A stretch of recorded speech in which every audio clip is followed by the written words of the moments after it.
예, 2차 세계대전 때 있었던 실화입니다. 이탈리아 장교였던 루이지라는 총각이 있었습니다.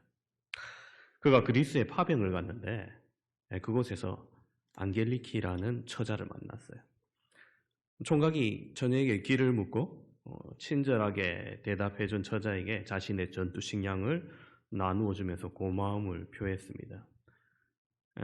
그게 인연이 되어 전쟁 중이지만 좋아하는 마음이 생기고 또 사흘이 멀다 하고 처자에게 갔습니다. 그렇게 둘은 사랑에 빠졌습니다.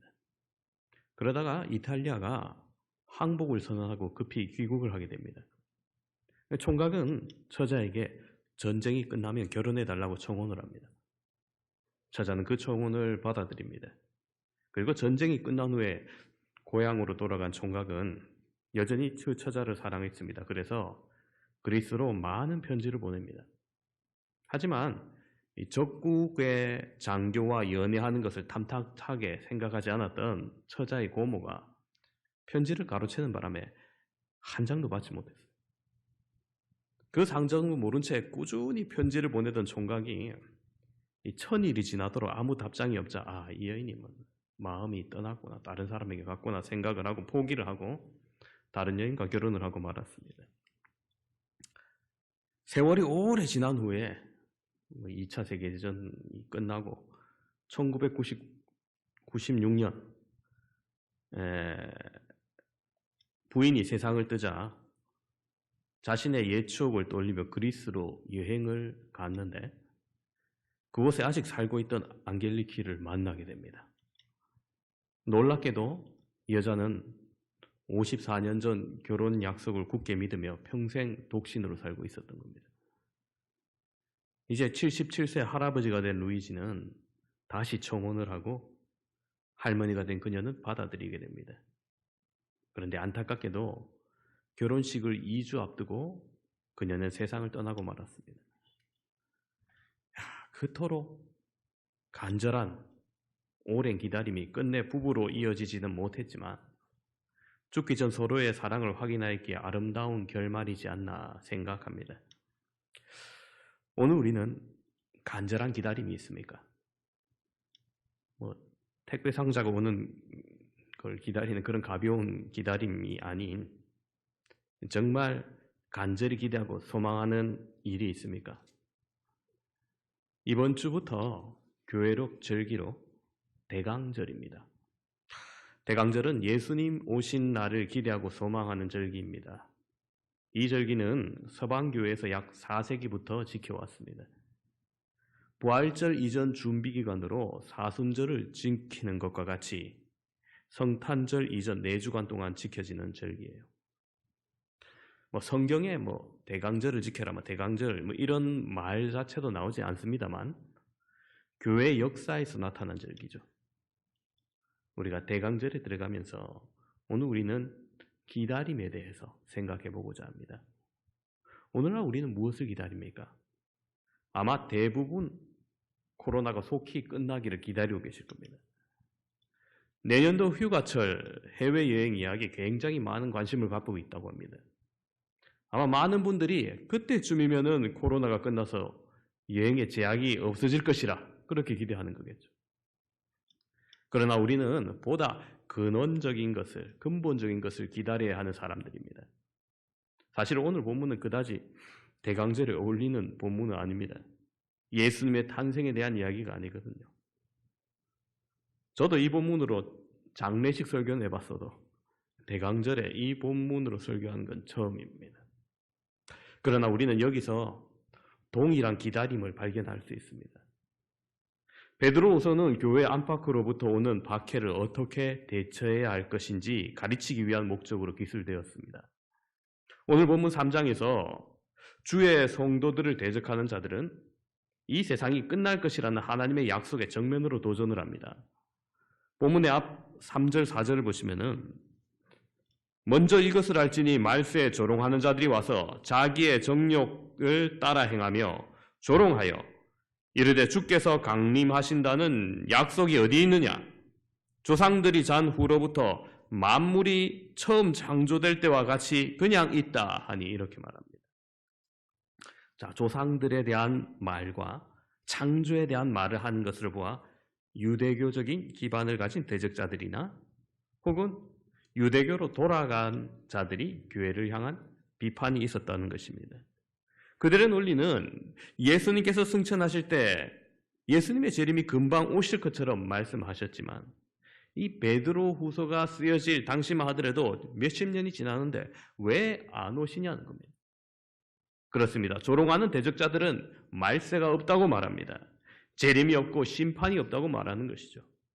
그럼에도 불구하고 그 대적자들 역시 창조의 때를 언급합니다. 여러분, 창조 때부터 지금까지 세상이 그대로인 것처럼 앞으로도 그럴 것이라고 말합니다. 그러나 창조의 능력을 믿는다면 심판의 능력도 부인할 수 없어야 합니다. 거짓 교사들은 창조의 때를 언급하면서 하나님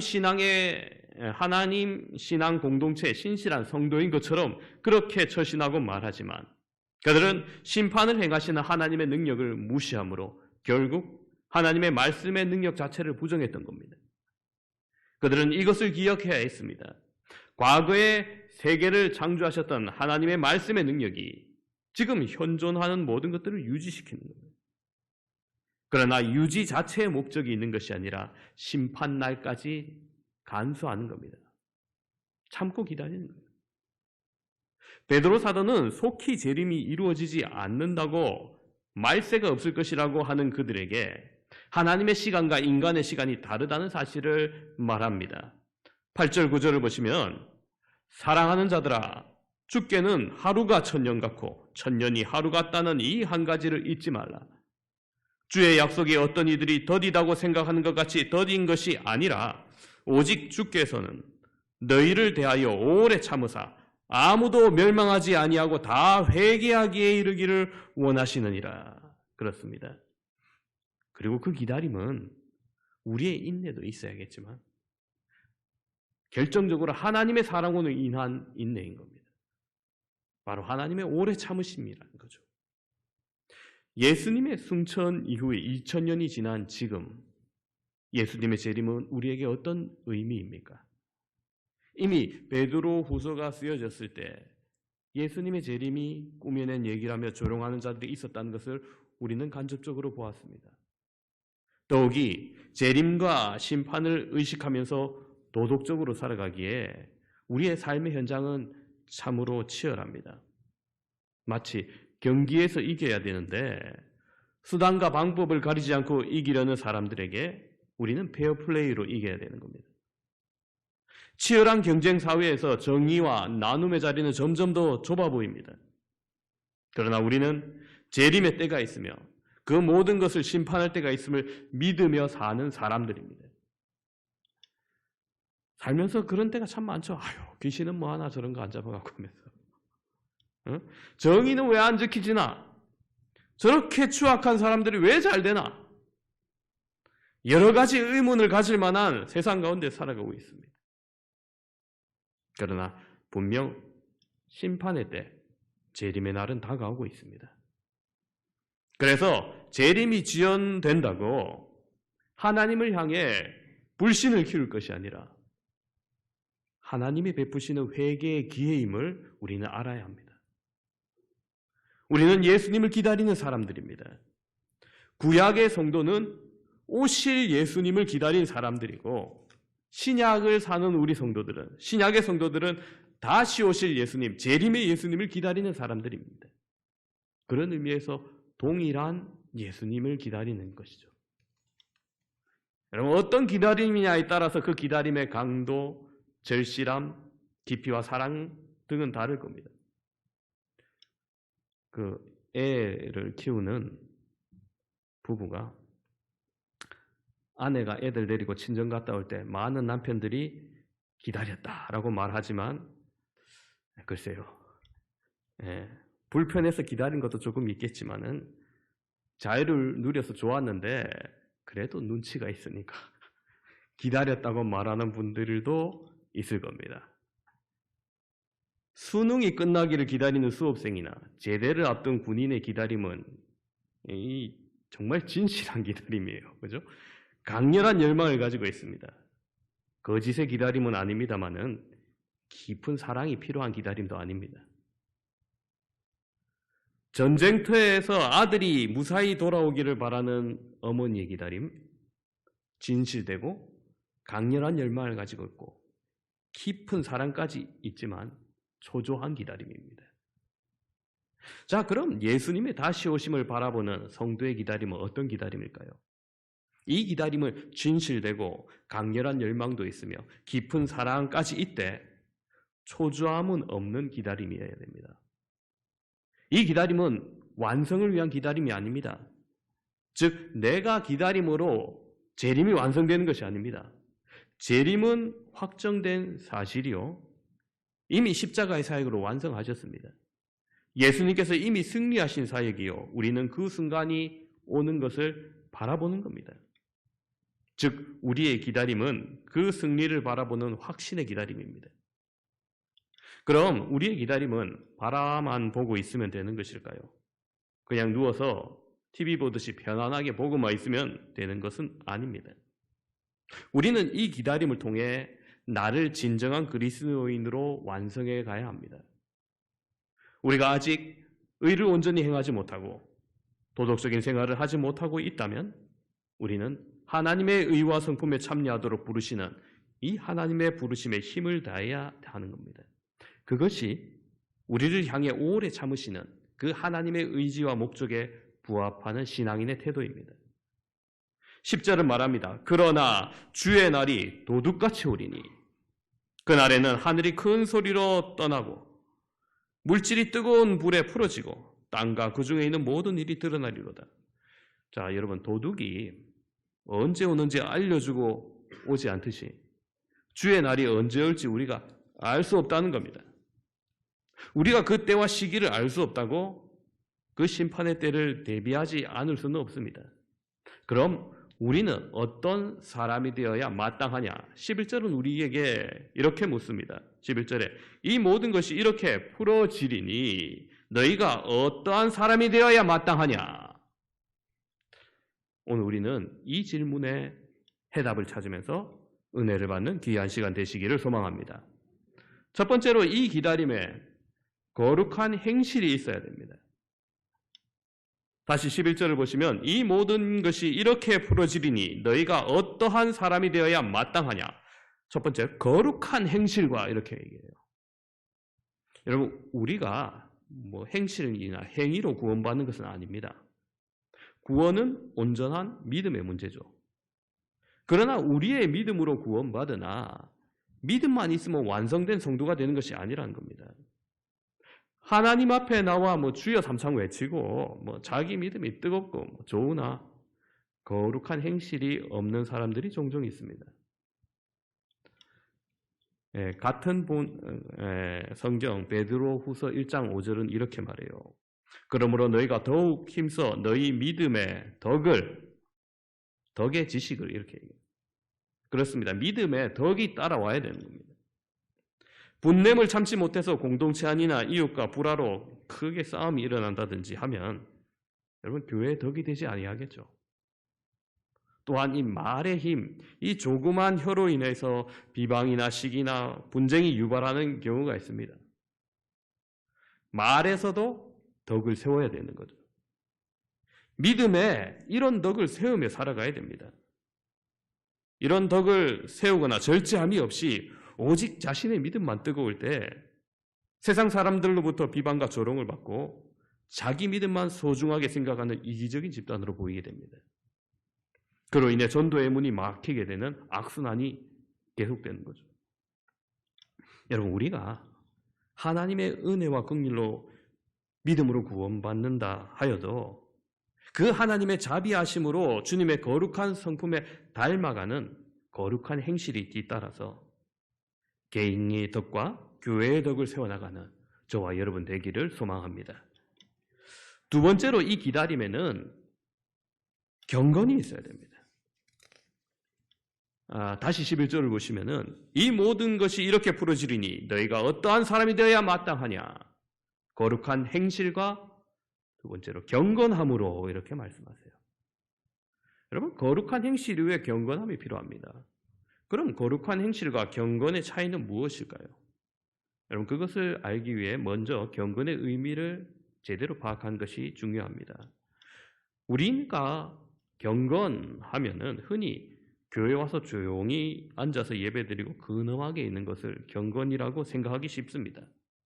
아니면 조금 더 나아가서 은혜 받은 표현이 나올 때 경건이라 생각합니다. 예배 마치기 전 우리가 폐회송 부를 때 거친 파도 날 향해 와도 하면서 찬양을 쫙 두 손 들고 막 들을 때 하나님을 바라보는 은혜 받는 것, 이게 경건이라고 생각합니다. 물론 그것도 경건의 모습 중 하나입니다만 그건 경건의 겉모습입니다.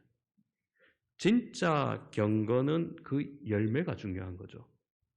그럼 경건을 성경에서 뭐라 하느냐? 야고보서 1장 27절에 이렇게 말합니다.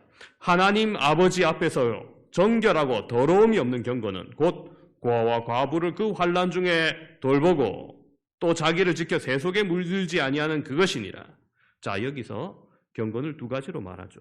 첫 번째는 고아와 과부를 환난 중에 돌아보는 것이라고 말합니다. 즉 사람들 속에서 나를 필요하는 자들을 섬기는 헌신이 바로 경건이라는 겁니다.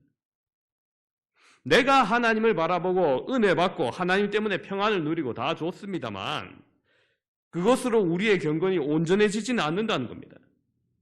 바로 사람 사이에서, 특별히 공동체 안에서 우리가 섬겨야 됩니다. 요즘 사람들이 너무 개인주의화돼 버렸어요. 특별히 젊은 세대로 가면 갈수록 더욱더 그런 경향이 두드러집니다. 그래서 신앙의 색깔마저 나 혼자 조용히 교회에 오고 나 혼자 은혜 받고 사람들과 관계 속에서 받는 스트레스 받지 않으려고 합니다. 헌신하지 않으려고 합니다. 그러나 그런 신앙생활이 진짜 예수님의 재림을 기다리는 모습이 아니라고 오늘 말씀은 말하는 거예요. 올해 초에 코로나 때문에 취소된 단기 선교가 저는 두고두고 아쉬워요. 그때가 제일 덜했네. 뭐 그런 것도 있지만은 사실 안 가면 몸은 편해요. 좁은 비행기 좌석에 오래 있는 것도 힘들고 거기에 가면은 저랑 물이 안 맞아서 한 3, 4일은 괜찮은데 5일 넘어가면은 꼭 탈이 오더라고요. 거기에 있을 때만 탈이 오면 괜찮은데 와서도 한 달 동안 고생을 해요. 몸이 너무 힘들어요. 괜찮은 분들 괜찮아요. 저만 항상 그러더라고요. 근데 왜 갑니까? 목사님 그 고생하면서 왜 갑니까? 가보면 그 모든 고생보다 더 큰 의미를 느끼게 됩니다. 몸은 고생해도 마음은 그래 주님께서 오라고 하신 길이 이 길이라는 확신이 들어요. 교육을 하고 함께 했던 청년들, 성도들의 성장을 봅니다. 안 가겠다고 그래 떼쓰고 혼나고 버티던 청년들이 한번 가면은 목사님 다음에 언제 가냐면서 먼저 막 물어봐요. 혹시 안 갈까 가? 자꾸 쪼릅니다. 왜? 선교의 현장에 섬김의 맛을 알게 됩니다. 복음의 능력을 보고 뜨거운 성령의 역사하심을 느끼고 하나님의 살아계심을 느끼기에 안 갈 수가 없는 거죠. 참된 경건은 나의 섬김이 필요한 곳에 가는 헌신이라는 겁니다. 두 번째로 방금 이 말씀에서 경건은 뭐라고 합니까? 또 자기를 지켜 세속에 물들지 아니하는 그것이니라 말하죠. 세속에 물들지 아니하는 그것, 구분 짓는 것. 이것이 우리가 아는 경건의 외적인 모습입니다. 그 신대원 동기 목사님 중에 옛날 신대원 다닐 때 정말 특이한 사람이 있었어요. 제가 그때는 이제 부산에 있었는데 부산에서 신대원 천안으로 통학할 때 이제 관광버스 한 대를 단체를 대절해 가지고 교수님이 한 절반 대주시고 학생들이 2만 원씩 이래 내 가지고 왔다 갔다 하는데 그 버스 안에는 전부 신대원생이겠죠. 1, 2, 3학년 딱 섞여 있겠네.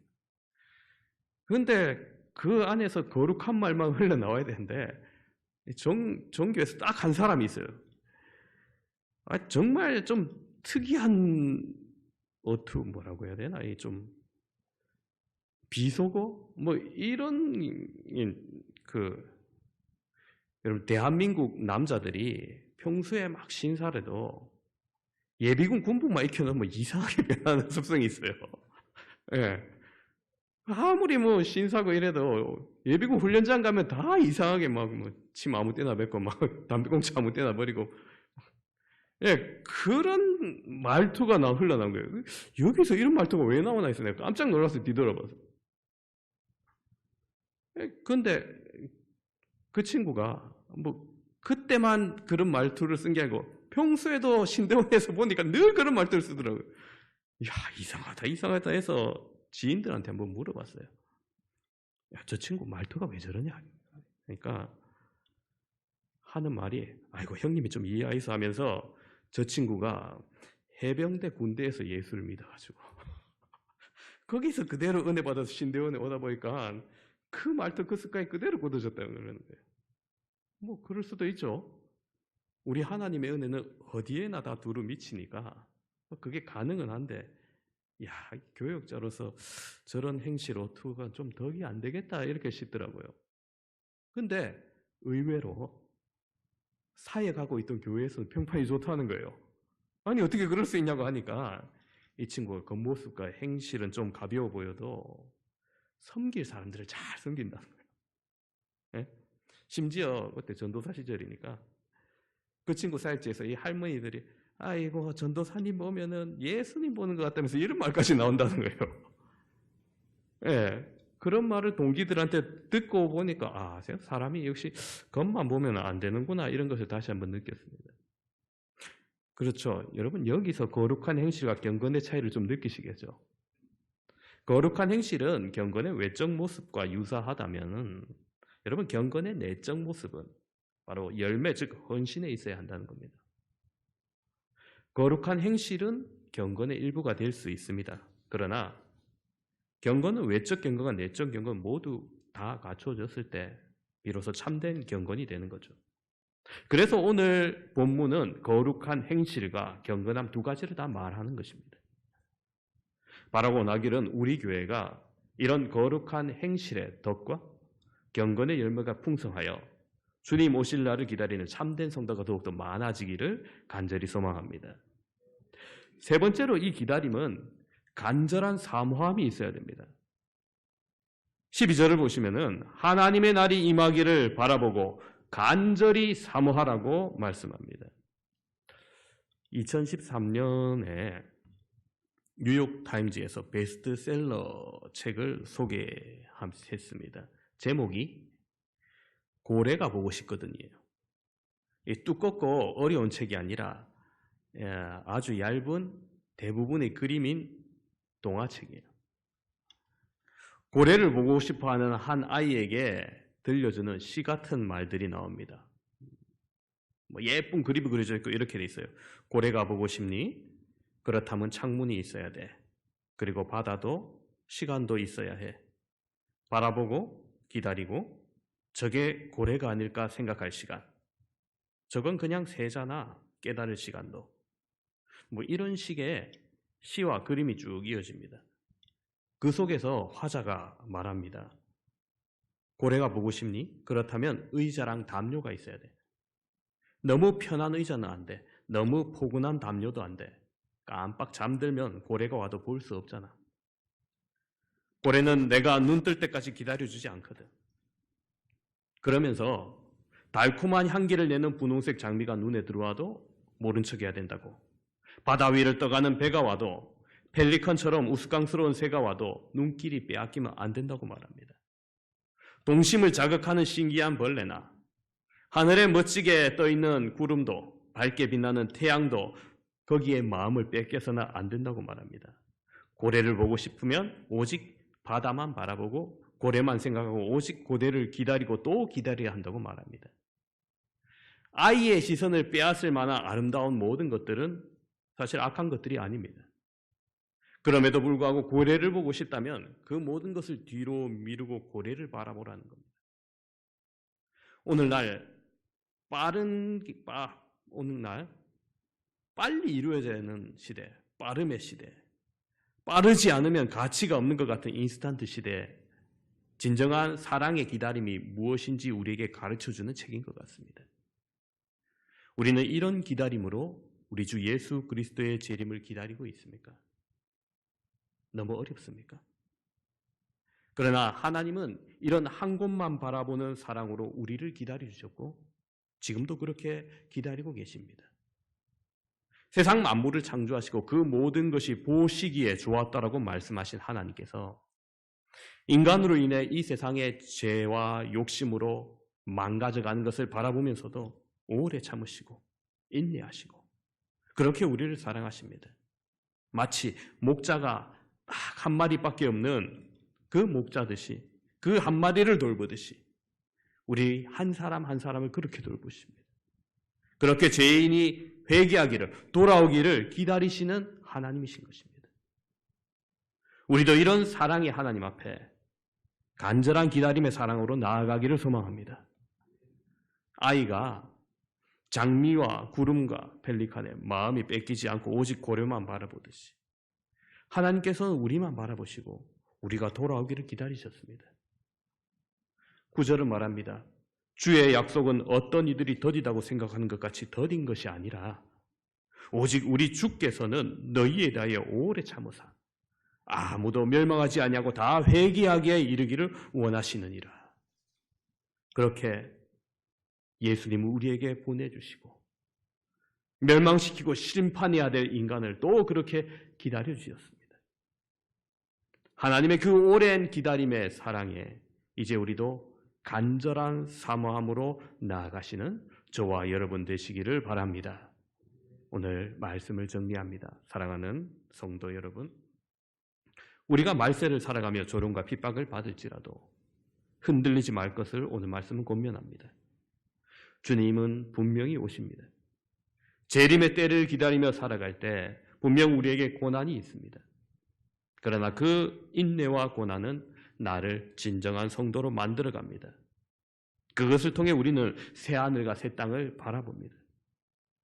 자기를 대속물로 내어주시며 섬기려 오신 예수님을 본받아 우리도 거룩한 행실과 경건한 섬김을 하며 주님의 오심을 간절히 사모하고 기다립시다. 그리할 때 그날은 두려움과 떨림의 날이 아니라 진정한 자유와 영광을 누리는 날로 우리에게 다가올 것입니다.